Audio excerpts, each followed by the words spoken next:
Hi, my name is Maurice Steen. I'm a psychiatrist at the University of California, San Diego, where I work in the medical school and the School of Public Health. And I'm also a staff psychiatrist at the VA San Diego healthcare system.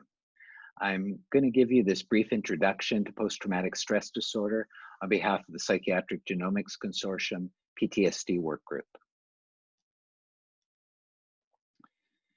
PTSD requires exposure to a traumatic event before it develops. The diagnostic criteria for PTSD, according to the Diagnostic and Statistical Manual 5, DSM-5, refers to the fact that exposure to the traumatic event can occur in various ways. So it, first of all, involves exposure to either an actual traumatic event or a threatened traumatic event. The person thought they might die, they thought they might be seriously injured, or they were seriously injured. Others around them might have been seriously injured or died. In particular, the DSM-5 calls out sexual violation as being among the types of trauma that can yield PTSD. And the person can either have directly experienced the event, they could have been held up at gunpoint, they could have been raped, or they could have witnessed it. They might have seen somebody across the street being held up at gunpoint or getting raped or traumatized in some other serious life-changing way. You could even learn that the traumatic event occurred to a close family member or a close friend, and that would be sort of a more vicarious way of developing exposure to a traumatic event that could give you PTSD. And first responders, policemen and women, firemen and women, who are repeatedly exposed to these kinds of traumatic events are at increased risk for developing PTSD. We've touched already on what some of the trauma types are that can cause PTSD. So criminal victimization is one of the most common sources of exposure that result in PTSD in the US. Rape and intimate partner violence, which affect predominantly women, but then also other kinds of assault. Severe motor vehicle accidents, where one person's injured, somebody might be killed. Childhood abuse, which could be itself the source of PTSD, but also can put individuals at risk for developing PTSD later on in life when they're re-traumatized. Those are the kinds of trauma that affect individuals. And then we have things that can affect larger groups of people. So natural disasters like serious earthquakes, hurricanes, where there's lots of property damage and people are injured and people rightfully feared for their lives. And then terrorism in some countries, fortunately still not so much in the US, but more in many other places. And then war, which affects not just soldiers, but in many instances, civilians as well. After the exposure occurs, a subset of individuals, depending on the type of trauma, the severity of the trauma, the duration of the trauma, will develop PTSD symptoms, either initially, and then many times they'll go away with time, but at other times they'll persist. And when they persist, we refer to the individual as having PTSD, and they have the following symptoms. There's four sets or categories of symptoms that an individual needs to have in order to meet diagnostic criteria for PTSD.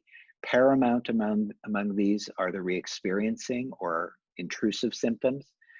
Here the individual doesn't want to be thinking about the trauma, but can't help themselves, has images, has memories, flood their brains, flood their awareness, often associated with other physical symptoms that in some cases can even take the form of a flashback where they have difficulty discerning whether or not they're actually in the middle of the trauma and reliving it, or whether or not it's something that they're imagining at the time. Symptoms like this can lead to avoidance, both of persons and places that remind the individual of the trauma, but also avoidance even of thoughts of the trauma because of fear that they might trigger these horrific symptoms.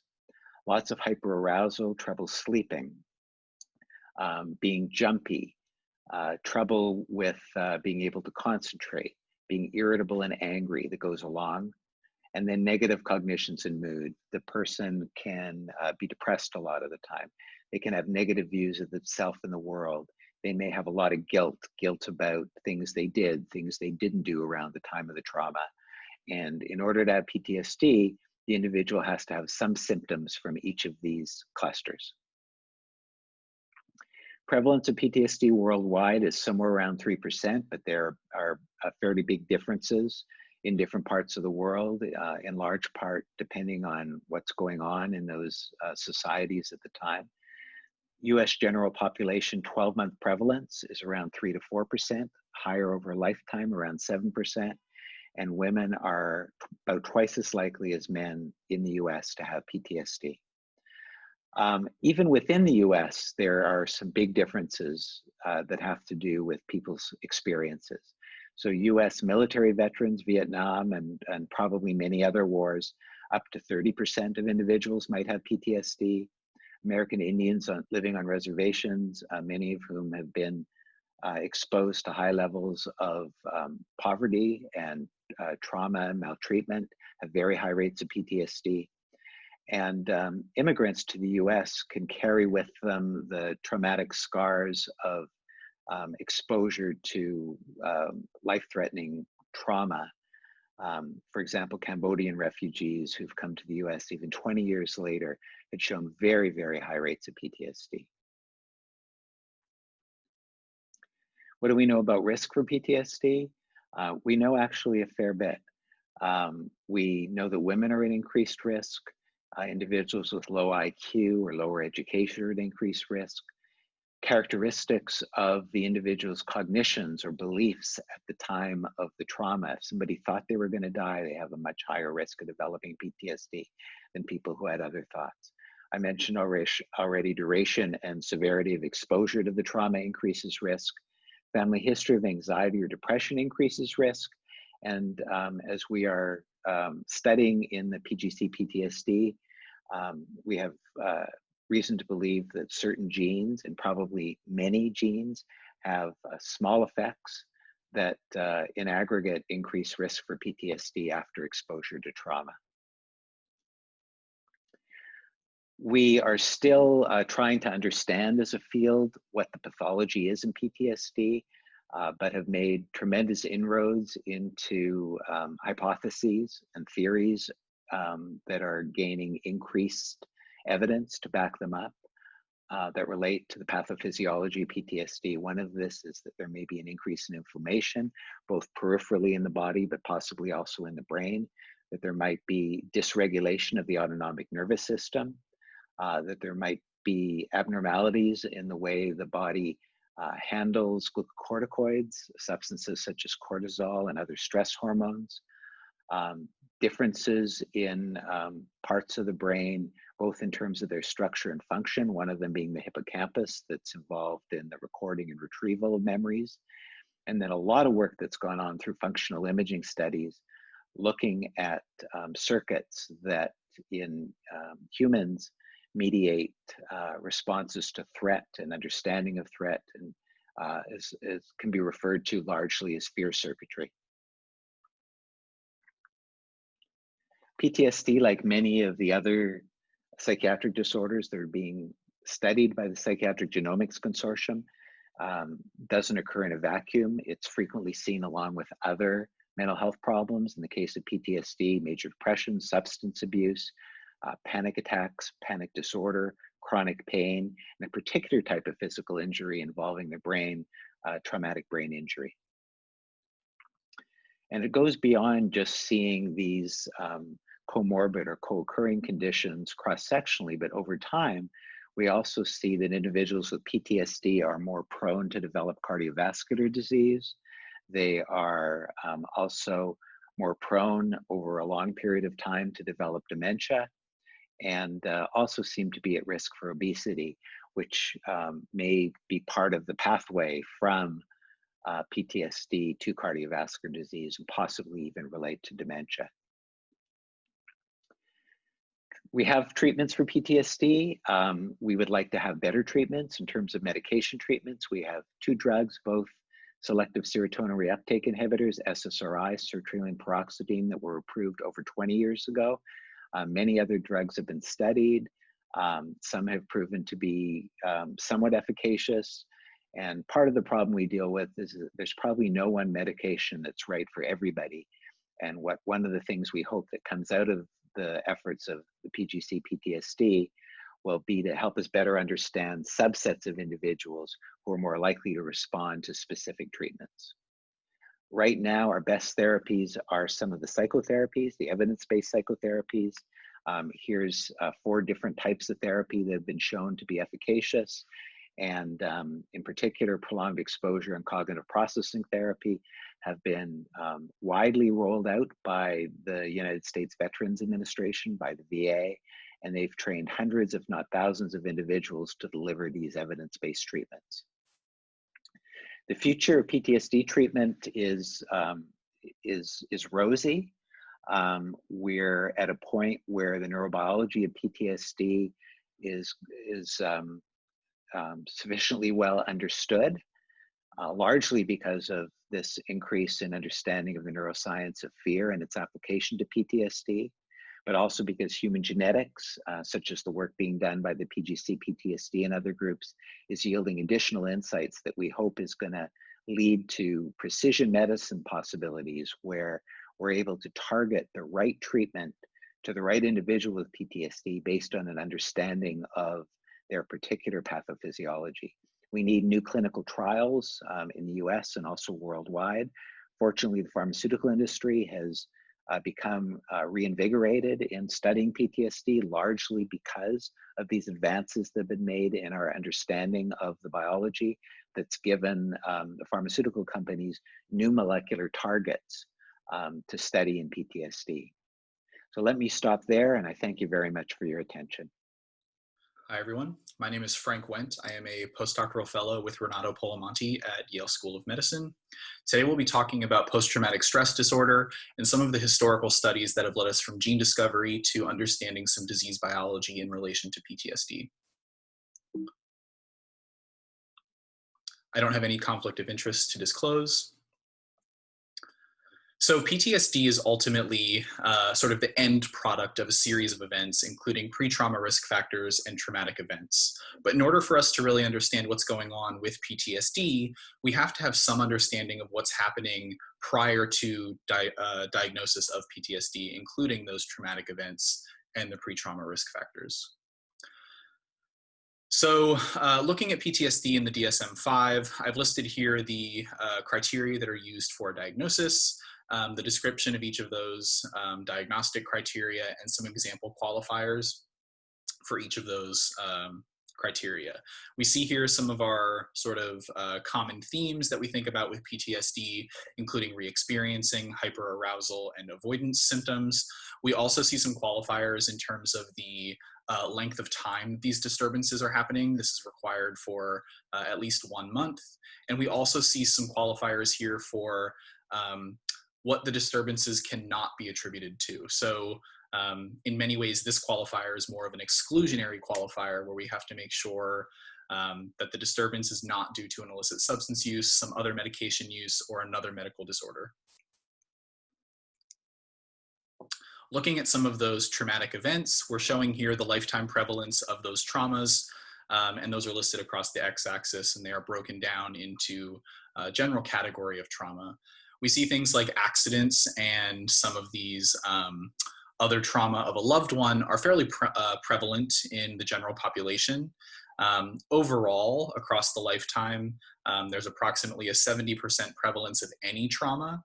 And we know that a relatively small proportion of those individuals, something like 6 or 7%, go on to actually develop PTSD. So even though most of the population does experience some traumatic event throughout their lifetime, relatively few individuals actually end up with a PTSD diagnosis. We know that many of those traumatic events have some pre-trauma risk factors. Some of the major ones include gender and sex, age of trauma, education, socioeconomic status, and other psychiatric comorbidities. We do know that probably one of the most prominent of these pre-trauma risk factors is gender. We know that women are 4 times more likely to develop PTSD when compared to men when we account for exposure to a traumatic event. And we also know that many of these traumatic events produce the same PTSD risk in both men and women. including accidents, natural disasters, and sudden death of a loved one. However, things like a sexually assaultive trauma have a much different PTSD incidence between sex, where we see that even though women are more likely to experience sexual trauma, we see that men are more likely to develop PTSD following those sexual traumas. So to summarize here, we have 3 timeframes that we're primarily interested with PTSD. We have a pre-trauma, a peri-trauma, and a post-trauma timeframe. And we'll talk about all of these sort of in concert as we move through the next couple of slides. So we'll be walking through quite a bit of material today and sort of touching on each of these topics individually. I've provided here sort of a one-liner for people who are less familiar with this type of study to sort of acclimate themselves and get prepared for what will be shown on each of the slides. If you're familiar with all of these things, feel free to skip over this and move on to some of the actual meat. If any of these topics are unfamiliar to you, please feel free to reference the one-liner provided here. We'll start with twin studies. On the left side of the screen here, we see a really nice summary of some of the early twin studies showing that as the female percentage in the twin study increases, the PTSD heritability estimate also increases. We'll see this trend kind of following through into our GWAS studies of PTSD as well. On the right side of the screen, we see a twin study that attempted to sort of separate out the additive genetic component, the shared environmental component, and the non-shared environmental component between some of those traumatic events, including, in this case, an assaultive trauma category and a non-assaultive trauma category. We also see that many of these twin studies have identified some comorbid conditions in relation to PTSD. In particular, those sort of highlight some other psychiatric diagnoses. We see insomnia pops up quite readily, and some other sleep-related disturbance phenotypes that pop up quite readily. In candidate gene studies, one of the first of which was looking at DRD2, that's the dopamine receptor D2, comparing the A1 and A2 alleles at DRD2, and there was a significant relationship between the hyperreactivity or hyperarousal PTSD subcluster and DRD2 locus. I've also listed some additional candidate genes on the bottom left side of the screen. You'll notice some of the sort of favorite psychiatric disorder players here, including COMT, which is the catechol-methyltransferase locus. And then we see on the right side of the screen some of the history of those candidate gene studies and where those p-values lie in some of those additional studies. So moving into genome-wide association studies, these are, this slide and the next slide is pretty much just an introduction to GWAS before we get into what the PTSD data look like. Genome-wide association studies are essentially a brute force experiment that is by nature hypothesis generating. And essentially we are looking at the differences in allele frequency for single nucleotide polymorphisms or single base changes in the DNA between 2 groups of individuals. In the case for PTSD, we might be looking at a group of individuals who are diagnosed with PTSD versus a group of individuals who are not diagnosed with PTSD. Because we only have 2 outcomes, this is considered a logistic regression, and this regression model is typically covaried for a number of confounders in these disease association studies, including age, sex, and some principal components of ancestry, essentially the proportion of ancestry assigned to an individual. We also typically covary for a technical artifact. In this case, I've listed batch number here. And the example I'm showing here is a logistic regression with 2 outcomes, although we could also be looking at a continuous or quantitative outcome. And if we're looking at PTSD, this might be something like the total symptom count from the PTSD checklist. I'm showing here a number of different Manhattan plots, which is the visual representation of GWAS results. We see a number of different patterns here, but all of them have the same structure. So on the x-axis, we have all of the human autosomes. Those are all of the non-sex chromosomes in humans. On the y-axis, we see the -log10 p-value for the association between each data point and our phenotype of interest. Each of those data points represents one of those single nucleotide polymorphisms that I discussed on the previous slide. What's important to note here is that depending on how we define our phenotype, we typically will observe a slightly different pattern in our Manhattan plot. So on the left side of the screen, we're looking at a quantitative versus a binary definition of PTSD. On the right side of the screen, we're looking at stratifying our PTSD data by males and females in separate studies. And we'll see that each of those patterns of our Manhattan plots look slightly different depending on how we've defined the phenotype. On this slide, we're showing how that whole pattern of SNPs, or that whole pattern of genetic architecture, overlaps with other phenotypes. On the left side of the screen, we see that PTSD shares genetic risk with anthropometric traits, some behavioral phenotypes, some cognitive phenotypes, and certainly some psychiatric disorder phenotypes. On the right side of the screen, we're not necessarily looking anymore at what PTSD is and is not associated with on a genetic perspective, but now we're looking at how does PTSD compare to some other disorders. So PTSD, for example, is associated with a number of anthropometric phenotypes. But when we look at the major depression category on the far right side of the screen, we see that major depression has some genetic correlates that are not observed when we look at the PTSD category. And those typically align with the anthropometric traits, at least in this figure. So one of the major pitfalls to the current status of genetic studies is that there is this overwhelming representation of European ancestry in our genetic studies. And this means that most of our findings are generally only applicable to other individuals of European ancestry. And as you can imagine, this puts a considerable hindrance on applying any of this information to a clinical practice. So to sort of mitigate that downfall or that pitfall of the field, the PTSD genetic research community has really made a push towards understanding how genetic risk for PTSD exists in individuals of admixed ancestry. And this is done by using a method that essentially paints your chromosomes, and we can see that on the bottom left side of the screen where we have red and blue that indicates a different part of the chromosomes that are of different ancestries. And then we can perform our genome-wide association studies using this information in our model. So next we'll be talking about gene by environment interactions. Because PTSD relies so heavily on the presence of some index trauma, it's extremely important to consider how different environments interact with risk for PTSD. However, no large study to date actually looks at PTSD as the outcome in terms of gene by environment interaction.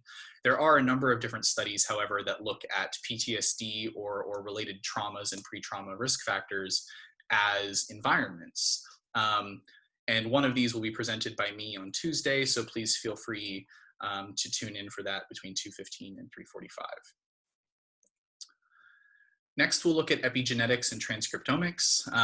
This is really important because we can actually get relatively strong effect estimates using slightly smaller sample sizes. This is because these epigenetic and transcriptomic changes can be directly related to either causal mechanisms or downstream consequences of the phenotype of interest. Looking at epigenetics, we see that PTSD is associated with a number of genes that share risk with some other psychiatric disorders, and that's shown in the top right from Smith et al. We also see that some of those PTSD subdomains, in this case avoidance symptoms, are positively correlated with accelerated DNA methylation age. In terms of transcriptomics, we have two types of information shown here. On the left side of the screen, we're showing peripheral tissue, in this case it's blood, and on the right side of the screen we're showing some of these gene expression changes using brain tissue.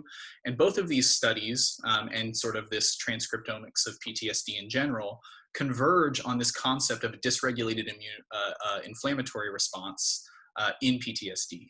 And this is really important because it's much easier to study a minimally invasive tissue like blood than it is to study brain tissue. So if we can find things that overlap between those two tissues, we can make some more translatable findings that are hopefully more meaningful and applicable to individuals with PTSD. Finally, looking at neuroimaging, We see two examples here on the left and right side of the screen where we identify hippocampal markers of current PTSD and some of its genetic correlates. And this is a really nice study because it breaks down PTSD into civilian cohorts, military cohorts, and then by sex as well. And we know that some of these things are hypervariable between risk factor, right? Especially the male and female dichotomy in some of these pre-trauma risk factors. On the right side of the screen, we see an association between the putamen volume and PTSD and anxiety disorders. And this is really nice because we're able to see brain regions that sort of confer risk for not only PTSD, but a number of other correlated phenotypes.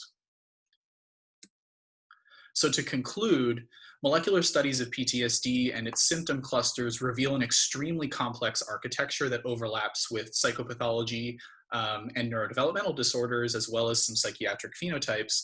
But also what we're finding is that there's a number of peripheral disorders and even non-disease phenotypes that overlap with PTSD. We see this quite readily with anthropometric phenotypes. We also know that sex, ancestry, and trauma type specific risks are abundant across all of these molecular investigations. And we know that this induces some level of heterogeneity on top of the diagnostic complexity that exists for PTSD already.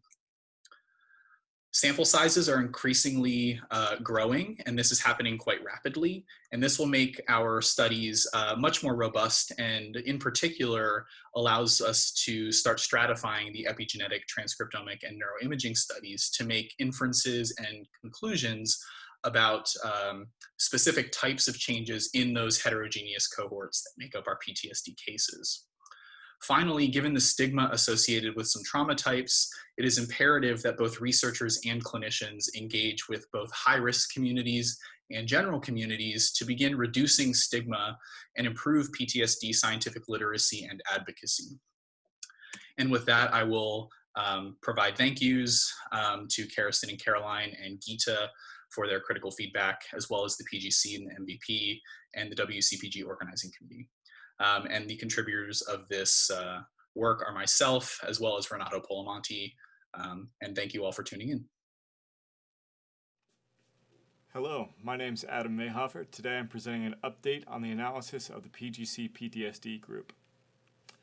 Our last analysis was of our FREEZE-2 data. This included approximately 200,000 subjects. It identified multiple genome-wide significant loci. Moreover, a polygenic risk score generated from this data was highly significantly predictive of PTSD in an outside sample. PTSD is frequently assessed as a quantitative symptom. In about 90% of our sample, we have PTSD measured as a quantitative trait. In addition, we also have measurements of self-reported trauma exposure. This is important because there's potential gain in power by utilizing a quantitative score as opposed to a case control criteria. In particular, as the figures show, we see these effects most greatly in population studies. Our GWAS of quantitative symptom scores identified 5 genome-wide significant loci. 2 of these had direct replication in MVP. 2 others had at least nominal evidence of replication. We performed a GWAS of self-reported trauma exposure in the UK Biobank sample that included approximately 130,000 subjects. Trauma exposure was a measure of 8 different trauma types. We found that it was heritable. SNP-based heritability was approximately 7%, so comparable to PTSD. And there was a significant genetic correlation with PTSD. The RG was 0.6. And so we performed an analysis of PTSD and trauma using MTAG. In doing this analysis, we identified 8 genome-wide significant loci. 4 of these were identified in the initial GWAS of PTSD, and there were an additional 4 of which 2 replicated in MVP. One of them, an intergenic hit on chromosome 2, in fact replicated at genome-wide significance in MVP. And so I'm going to present the results of our FREEZE 2.5 GWAS. This includes what I've just shown, as well as the MVP re-experiencing symptoms GWAS. In total, we have about 330,000 subjects. Our upcoming FREEZE-3, we anticipate about 500,000 individuals. That will incorporate EHR data, additional genotypes, summary data provided to us from other sites, an increase in samples from MVP, as well as non-European ancestry subjects. And so in our FREEZE 2.5, we have identified 21 genome-wide significant loci and strong evidence of enrichment of PTSD genes in different brain regions. For our significant loci, we found that 8 of them were reported as significant in MVP alone. So that gives us 13 newly identified loci. Some of them, while new to PTSD, have been previously implicated in psychiatric disorders. So compared to case-controlled diagnosis from PTSD, incorporating symptom scores resulted in an increase in power. Moreover, multivariate analysis that incorporated trauma exposure de facto resulted in an increase in the sample size, or the effective sample size. We plan to continue with this strategy for our upcoming FREEZE 3, which we hope to have completed in spring of next year. So I'd like to thank you for attending this talk, and I'd like to take a second to acknowledge our many contributors. Thank you. Hi, my name is Elizabeth Atkinson. I'm an instructor in the Analytic and Translational Genetics Unit at Massachusetts General Hospital. I'm excited to tell you today about a method I've been developing that lets you include admixed individuals in genome-wide association studies in a well-calibrated manner. To start off, the vast majority, almost 80% of GWAS, are conducted on European descent cohorts. Only a few percent of all GWAS include individuals of admixed ancestry, despite these groups making up more than a third of the US populace. This issue is what prompted us to want to develop a method that could allow us to include such populations in a well-calibrated genome-wide association study, either alone or alongside homogeneous cohorts. So the way that admixed groups are currently handled is generally by using principal components analysis. So on the slide here, I'm showing the PC plot for the Psychiatric Genomics Consortium PTSD Working Group. And often the first step in large-scale collection efforts is to define who is homogeneous enough to include in a GWAS. So we'll generally draw a circle around people homogeneous enough to include and exclude everybody else. And this, in general, will include the European descent individuals, as they most often represent kind of the bulk of the samples. Admixed individuals specifically are discarded usually due to concerns over population structure, as if there is population structure, this can bias your results by resulting in false positive associations. So the way that we handle this issue is by incorporating local ancestry. So local ancestry tells us the ancestral origin of each particular haplotype tract in an admixed individual at each spot in the genome. So in this example, a three-way admixed individual, the y-axis represents the autosomes, the position along them is shown on the x-axis, and because we're a diploid, the top and bottom half of each chromosome are painted differently. So each tract in this individual is color-coded according to the ancestry from which it derived, and each person in the cohort will have a unique fine-scale pattern of local ancestry. So the intuition behind Tractor is that to correct for population structure in admixed people, we effectively scoop out the tracts for each component ancestry. So we literally do this by outputting new VCF files with other ancestries blanked out as missing data, but also in the sense that we output ancestry dosage files, which will track the ancestry context of each of the alleles in each person at each spot in their genome. I've also built a couple additional features into Tractor that I won't have time to touch upon here, such as using local ancestry to correct for long-range phase errors in admixed cohorts. So the statistical model that we've built into Tractor tests each SNP for an association with the phenotype by splitting up the ancestry context of the minor alleles. So in the two-way admixed example, we include terms for how many copies of the index ancestry there are for this person at this spot in the genome, as well as how many minor alleles are falling on the first ancestry backbone and the second ancestry backbone. So this is what corrects for the fine-scale population structure. If there are differing allele frequencies for the ancestries at that position, they won't be confounded as we'll have deconvolved them. This model can also scale to an arbitrary number of ancestries and allows for the ready inclusion of all of your necessary covariates. To evaluate Tractor's power to discover GWAS loci, we ran sets of simulations varying the parameters of the effect size difference across ancestries, overall effect size, minor allele frequency, overall, and difference across ancestries, admixture fractions, and disease prevalence. I'm just showing 4 of the major models used in the paper here.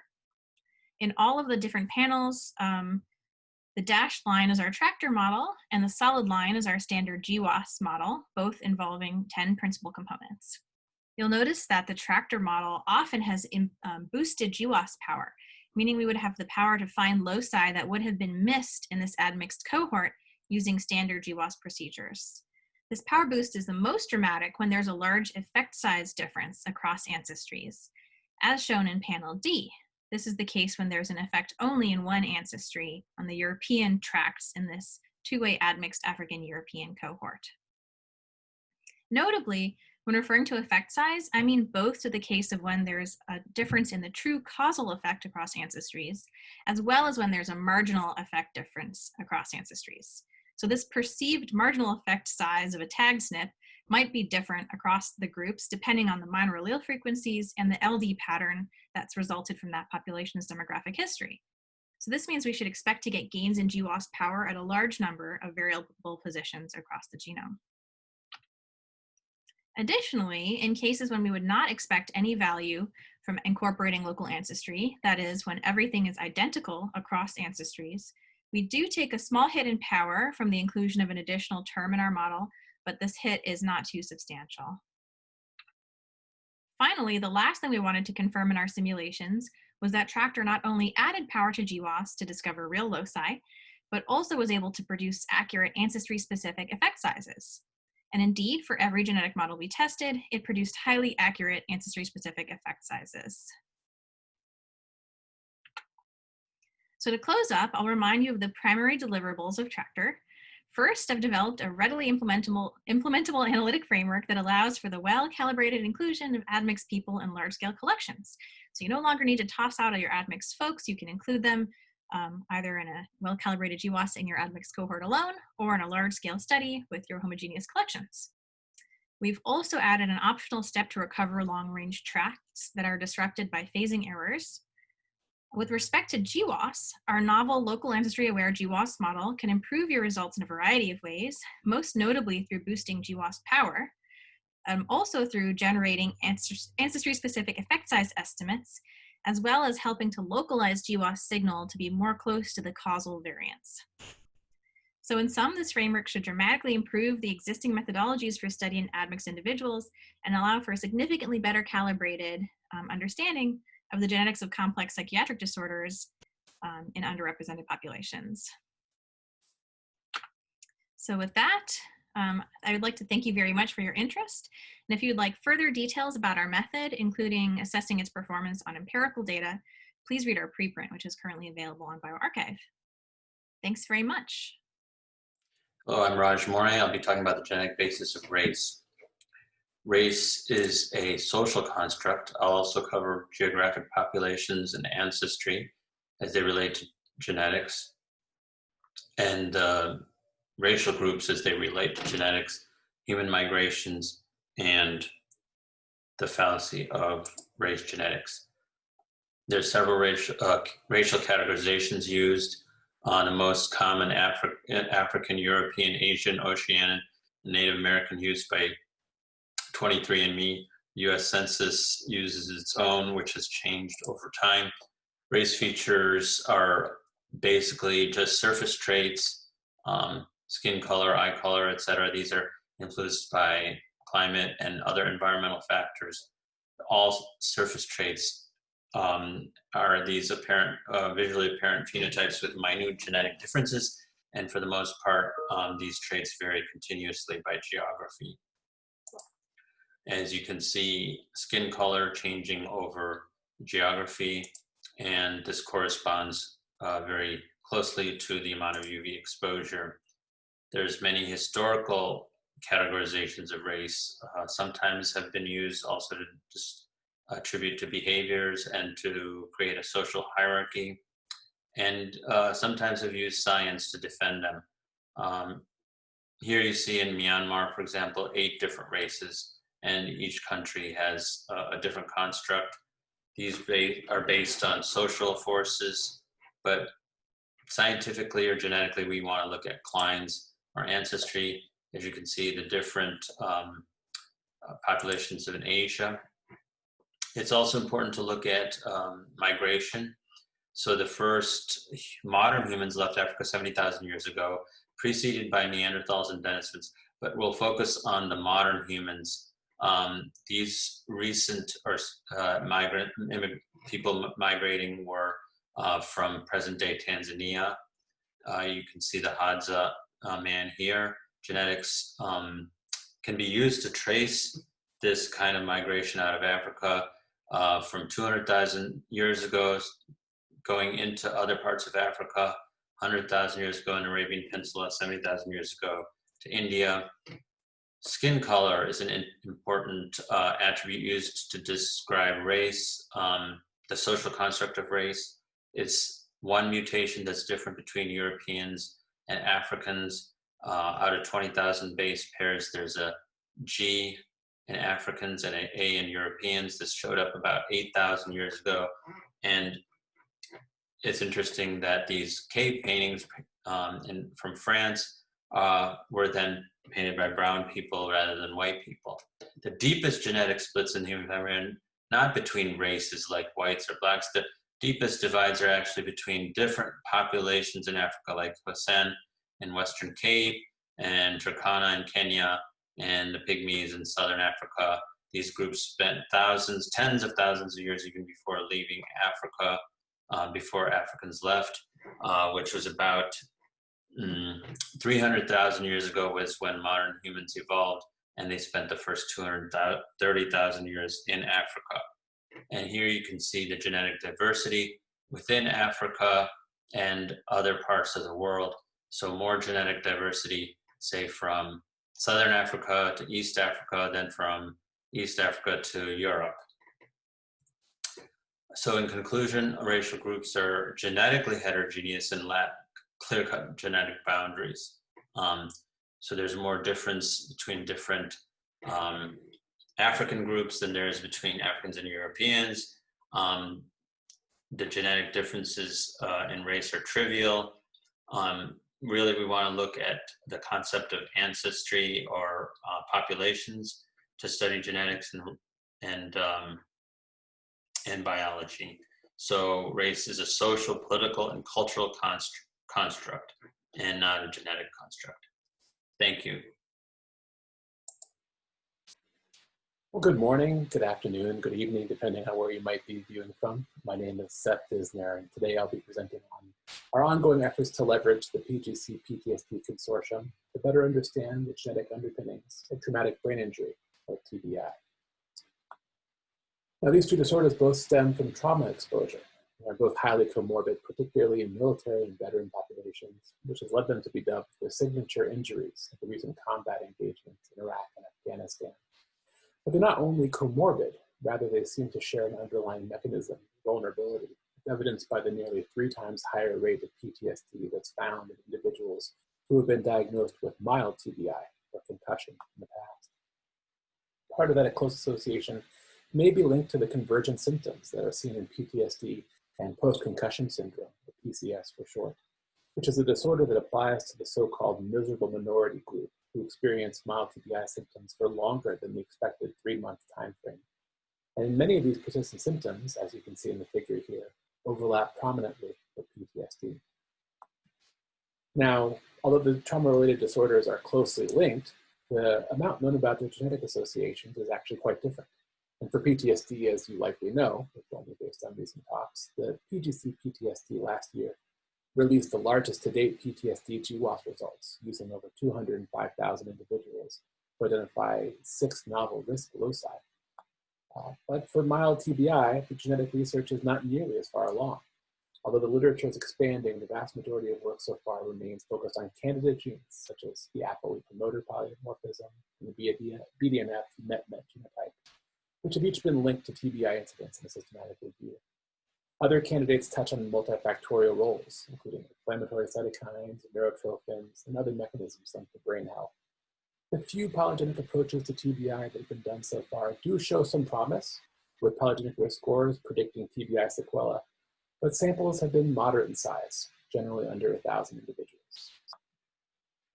So the close link between these disorders, but the large gap in research to date on their genetic underpinnings, prompted us to look at the overlap in these phenotypes, leading to the formation of the TBI work group in PGC-PTSD.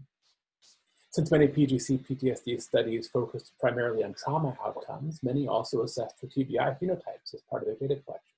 And as you can see here, the cohorts involved in the work group together have assessed for TBI in over 34,000 individuals and counting, with the majority reflecting active duty or veteran samples. Harmonization is currently underway to account for the variability in TBI assessment measures, which is ample, but we're seeking new samples and collaborations as we approach our first data freeze in the coming months. Once the freeze is complete, we aim to execute several primary analyses, including what would be the largest to date GWAS of TBI and TBI-related outcomes. We can also power a large-scale set of PRS analyses designed to identify shared heritability of PTSD or related phenotypes. And we can also derive multiple TBI-related phenotypes, such as, for example, the number of TBI injuries, the duration of TBI symptoms like loss of consciousness, the type of injury, whether it was blast or impact or related to that, which would allow us to hone in on which phenotypes may have the most robust link to PTSD. In the future, we also plan on disseminating the TBI phenotype to the PGC-PTSD consortium more broadly for use in a variety of domains, including potentially as a covariate in PTSD analyses or as an environmental proxy for G/E analyses predicting PTSD. And we also plan on making the TBI variable phenotype broadly available for other work groups, such as the neuroimaging group, physical health group, epigenetics group, for example, to advance our understanding of the close link between PTSD and TBI using those other mechanisms as well. So with all that said, I want to thank you for your time, and of course, thank you for the many collaborators who contributed to this effort. It's very much ongoing. If you have any questions, or if you're interested in potentially getting involved, contributing information about your studies, your data, or secondary data analyses, please feel free to get in touch with me here at this email, bisneo14@umn.edu as the best address, and I appreciate your time. Thank you very much. Greetings, I'm Adam Mayhofer on behalf of the PGC-PTSD. Today I'm going to give an update on rare copy number variation as it pertains to post-traumatic stress disorder. Post-traumatic stress disorder is, of course, a condition that develops as a consequence of traumatic stress. Its symptoms involve intrusive memories, avoidant behaviors, negative changes in thinking, and hyperarousal. It has numerous other comorbidities. Copy number variation is where numbers of copies of a gene region vary from one individual to the next. They can be inherited or developed within individuals. They can include duplications or deletions. The figure on the right actually shows duplications. They're well documented to be associated with autism and schizophrenia, and with growing evidence of association with other psychiatric disorders. CNV data are called using array technology, typically using raw intensity values. These values are available for most studies within the PGC-PTSD, and they are called using hidden Markov models for programs such as PennCNV and iPattern. We followed the PGC CNV pipeline to call CNV in these samples with just a couple of deviations. And we focused our analysis on subjects of European ancestry who passed GWAS-QC otherwise and were unrelated. This gave us a sample of 150,000 subjects with PTSD phenotyping and CNV data. We filtered CNVs down to CNVs that were greater than 20 kilobases in length and were present in less than 1% of the population. We analyzed every batch of genotype data separately, and we combined them using inverse variance weighted meta-analysis. Our model was simple. It was PTSD symptoms as predicted by CNV, 5 principal components, and the quality metrics generated by the CNV programs to adjust for potential confounding. And so the analysis that I'm going to show you today looks at the overall burden across the genome of CNV as it relates to PTSD. And what we found is that this overall CNV burden is related to PTSD symptoms. We found that for every megabase of CNV, PTSD symptoms would increase by 0.1 points on a 100-point scale. Most of this was being driven by the UK Biobank sample, which is not a surprise because it's approximately 80% of the data included in the set that I'm showing you. And when we stratified deletions and duplications, we found that for deletions, the estimate of effect on PTSD was not significantly different from 0, and for duplications, it was a 0.2 point increase for every megabase burden of CNV. So this overall burden seemed to be driven by duplications. There are many CNVs known to be implicated with other psychiatric disorders. We filtered down to this list of CNVs and tested their burden association with PTSD. We found that for every megabase of deletions in these regions, there was a 2.7 point increase in PTSD symptoms, and for every megabase of duplications over these regions, there was a 0.7 point increase in PTSD symptoms. For this duplication analysis, we also looked at the overall burden of duplications with these regions removed and found that the overall burden of duplications was still significant. So to summarize, an analysis of CNV in 150,000 subjects identified that the overall burden of duplications was associated with PTSD. Looking at previously implicated regions, we found that deletions and duplications of these regions were associated with PTSD. And in the future, we're going to examine CNV at higher levels of resolution, including gene pathways, genes, and specific breakpoints on genes. We're going to incorporate data from other ancestries and add more data in general. We hope to identify novel CNV associated with PTSD. And so I'd like to thank you for listening today. Goodbye. Hi, my name is Raj More. I'll be talking about the genetic architecture of structural covariance networks. Structural covariance networks have received a great deal of attention in recent years. They show essentially the interregional relationships between brain regions, typically cortical thickness and surface area. You can get them by thresholding the correlation matrix, and they've been studied in a wide range of disorders. We don't know the exact significance of them. They seem to resemble intrinsic functional connectivity as well as white matter connectivity. They do undergo change during neurodevelopment and maturation, and we actually know very little about the genetic forces that model structural covariance networks. Most of these, in fact, all of these are done based on twin-based heritability, which is very different than SNP-based heritability. The latter always tends to underestimate the heritability because it has a low power in detecting rare variants and doesn't model the complex ways in which variants interact. And we also know cortical thickness surface area are very complex, very polygenic phenotypes. And so we use the Enigma 3 data set with about 50,000 samples to look at the coupling between genetic correlation and phenotypic correlation, to look at how this coupling varies in different networks of the brain and how it is modulated by Euclidean distance. So in terms of definitions, genetic correlation is the proportion of variance that two traits are due to genetic causes. 0 means they're independent traits. 1 means that they are completely identical traits. And phenotypic correlation, similarly, two traits have high genetic correlation when they move up and down together. And so we map the genetic and phenotypic correlation. We see that here on the left for cortical thickness and on the right for surface area.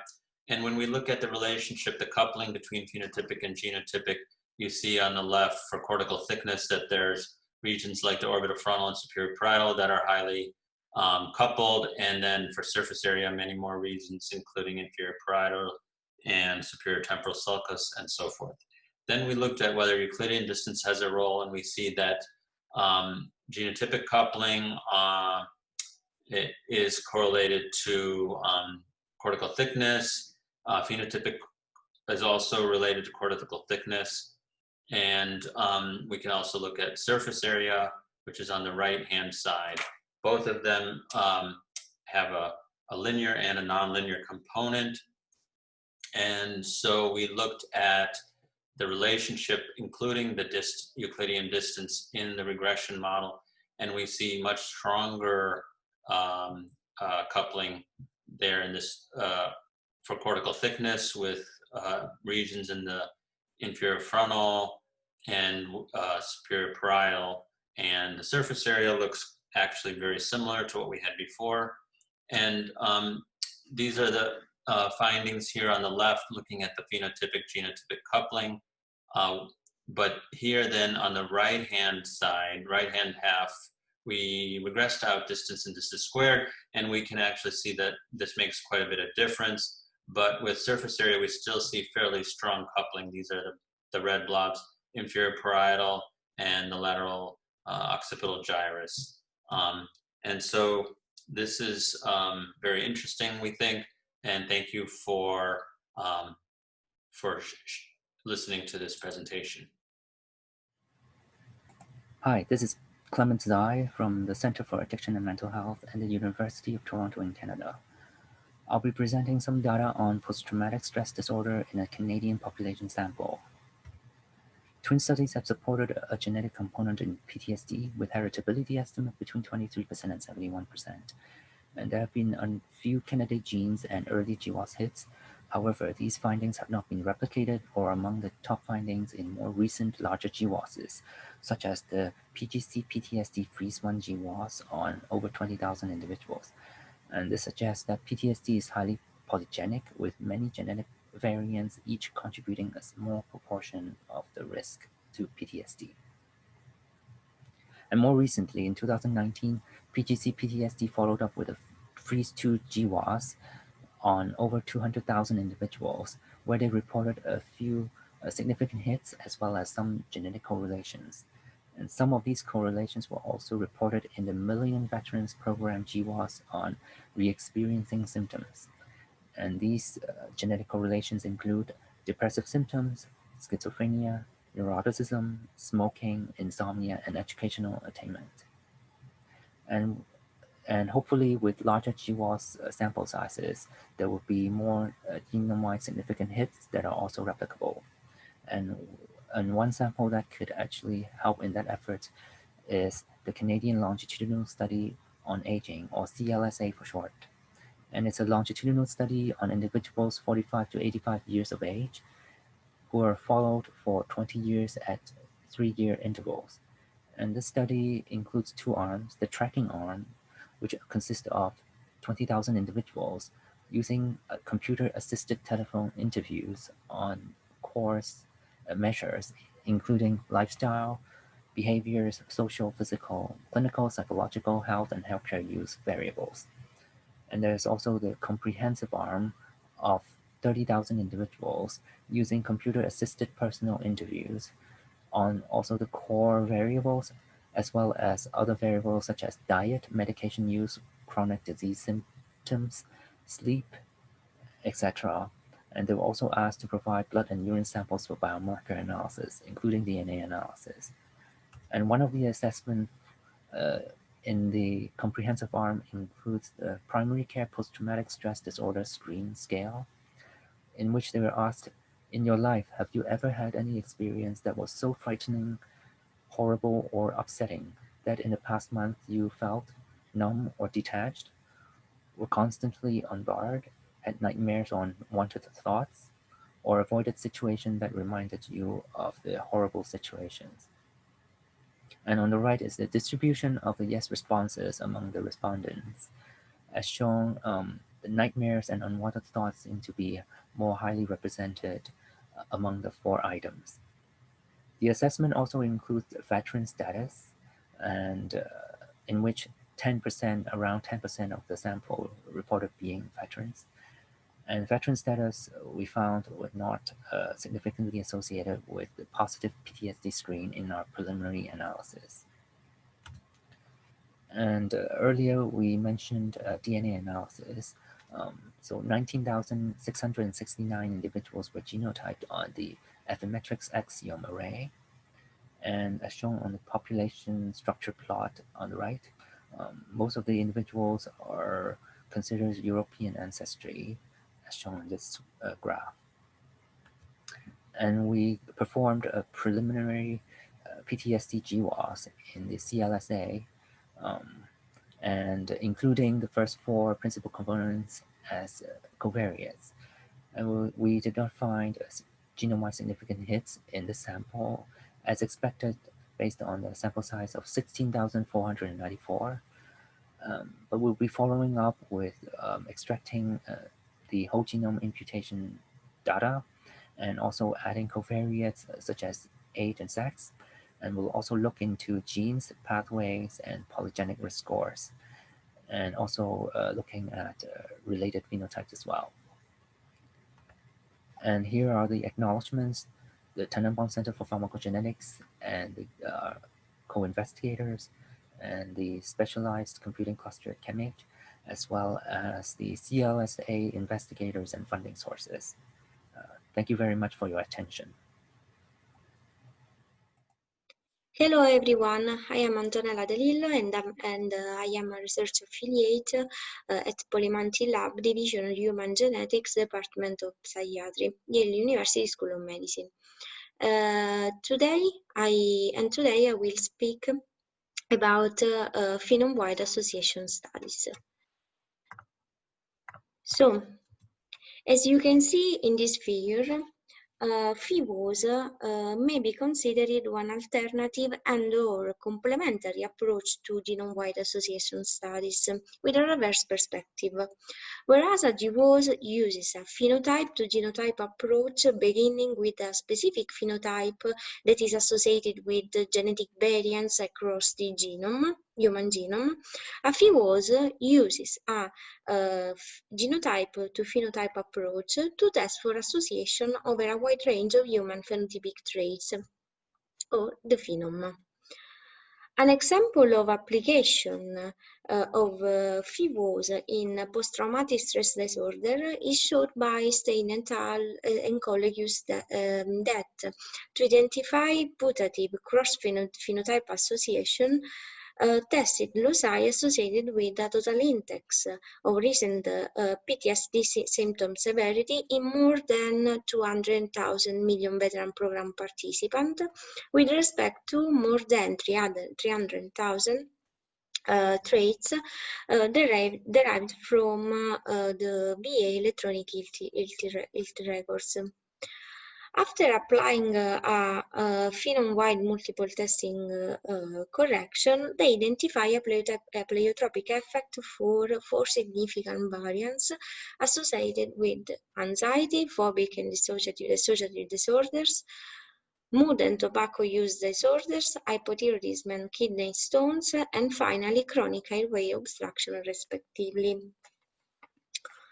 In addition to MVP data sources, as you can see in this slide, we can use a wide range of database to perform PheWAS, like 23andMe, FinnGen Project, MVP, Allovaz, UK Biobank, TopMed, and the eMERGE network. For example, UK Biobank enrolled more than 500,000 participants collecting information about, for example, socio-demographic and lifestyle factors, brain and earth imaging, electronic health records data, and etc. On the other hand, Allovaz research program is working to improve healthcare through research, building a diverse database that can inform thousands of studies on several health conditions involving 1 million of people.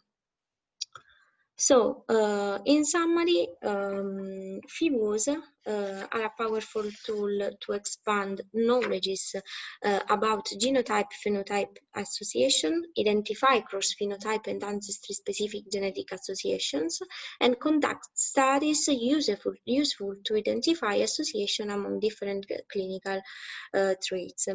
However, several challenges remain, such as developing algorithms to extract phenotypes from electronic health records and developing more robust methods for addressing the multiple testing burdens that controls type 1 and type 2 error rates in FIWOS, and finally understanding the clinical relationship of cross-phenotype association and, on the other hand, the biological and functional implication of the variant tested.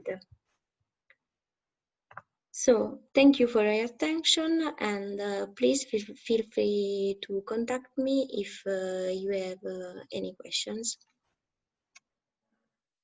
Hi everybody, my name is Flavio De Angelis from the Polimanti Lab in the Division of Human Genetics of the Department of Psychiatry at Yale School of Medicine, and I would introduce you to the concept of polygenic risk scoring.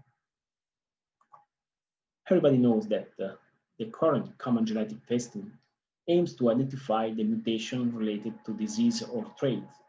However, if it could be potentially easy for monogenic traits, we know that the common phenotypic ones and disease tend to be extremely polygenic, and the phenotypic display depends on several scattering mutations across the genome. Today, the genomic technologies allow us to obtain sequencing data for whole genome, boosting the capability to compare the genomes of people with or without a trait, even lacking the knowledge of specific gene target. The polygenic risk score is founded upon this information and tell us how the collection of variants found for people can impact the risk for the onset of a certain trait. In other words, we can define a PRS as a single value estimating the individual genetic liability to a phenotype. And this score is computed as the sum of the genome-wide effect size for the variants that are derived from GWAS data. Accordingly, PRS analysis is characterized by two key input datasets. The first one is a GWAS, from which we can obtain the summary statistics providing the effect size and the p-value for each genetic variant. The second element is the target dataset, providing individual genotype and phenotype data. Both the datasets requires a quality control step that could be related, among others, to the checking of SNP heritability in the GWAS, to the accounting for relatedness and subtle population structure in the target dataset. So following the QC step, we can proceed in generating the PRS. Several methods could be leveraged for this, accounting for linkage disequilibrium-based clamping rather than the inclusion of all the SNPs, using a different shrinking method, and calculating the PRS at multiple p-values threshold. Furthermore, the PRS obtained could be used to evaluate the shared genetic liability between traits.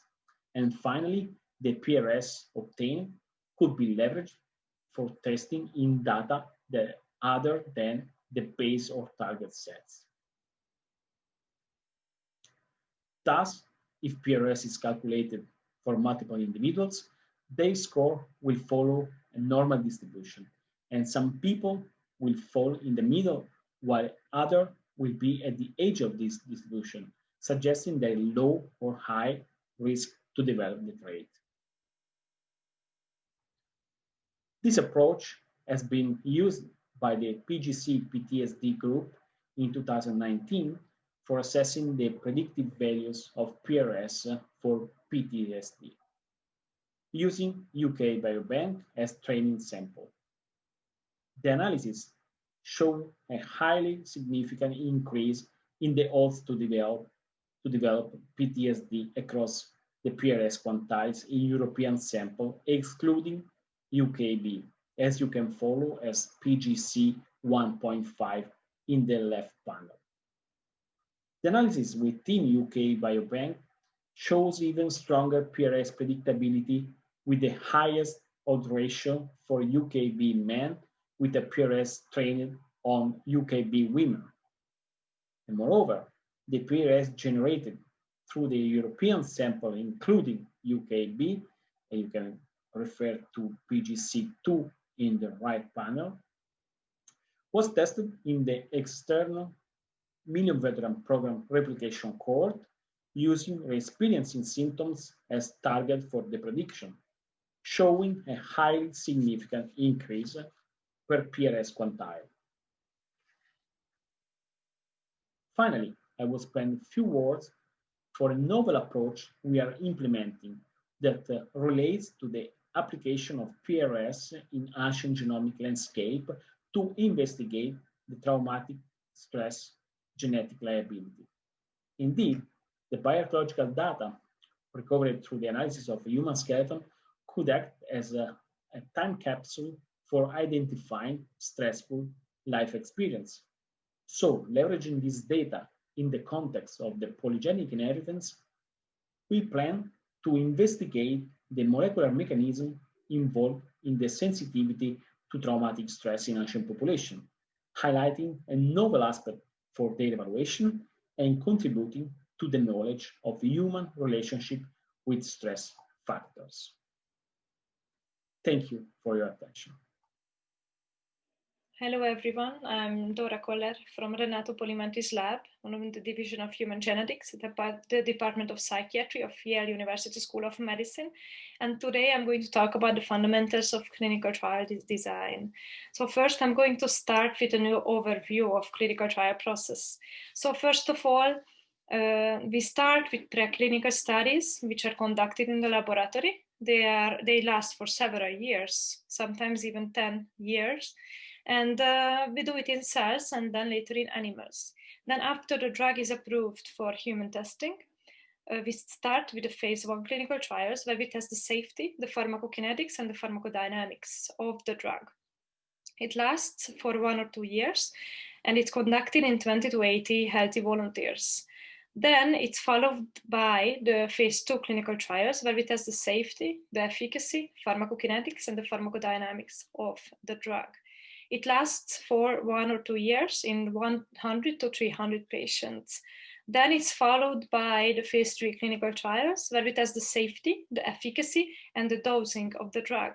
It lasts for 2 to 4 years in 1,000 to 3,000 patients.